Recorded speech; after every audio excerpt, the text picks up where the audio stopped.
बाजार पोलीस प्रथम education foundation यांच्या मार्फत रोजगार मेळावा तालुक्यातील 32 जणांना प्रशिक्षणासाठी पाठवण्यात आले। प्रतिनिधी सलीम कुरेशी।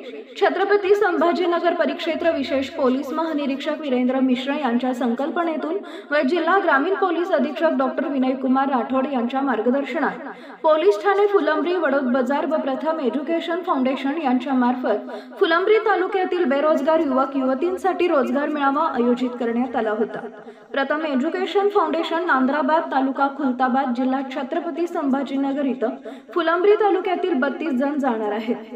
हे निवासी प्रशिक्षण शिबिर असून प्रशिक्षणासाठी जाणारे प्रशिक्षणार्थी यांना हॉस्पिटॅलिटी प्रशिक्षण, electricals, plumbing, health care, automotive, solar panel व इतर महत्त्वाचे प्रशिक्षण शिबिरातून भविष्य घडविण्याची सुवर्ण संधी असून 2 महिने निवासी प्रशिक्षण शिबिर पूर्ण केल्यावर प्रशिक्षणार्थी यांना नोकरी देण्याची हमी छत्रपती संभाजीनगर ग्रामीण जिल्हा पोलीस दल व प्रथम एज्युकेशन फाउंडेशन हे संयुक्तिक देत आहेत। सदरचा सामाजिक उपक्रम राबवण्यात आलेला असून या उपक्रमाच्या कार्यक्रमासाठी जिल्हा ग्रामीणचे अप्पर पोलीस अधीक्षक श्रीमती अन्नपूर्णा सिंह, फुलंब्री पोलीस ठाण्याचे पोलीस निरीक्षक संजय सहाणे, वडोद बाजार पोलीस ठाण्याचे सहाय्यक पोलीस निरीक्षक सुनील इंगळे, सहाय्यक पोलीस निरीक्षक श्रीमती कोमल शिंदे, फुलंब्री व वडोद बाजार पोलीस ठाणे हद्दीतील पोलीस पाटील तसेच प्रथम एज्युकेशन फाउंडेशन प्रमुख दामोदर बोलकुंडवार, सहाय्यक पोलीस निरीक्षक संभाजी वडते, पोलीस उपनिरीक्षक शरद वाघुले असे मोठ्या प्रमाणात उपस्थित होते।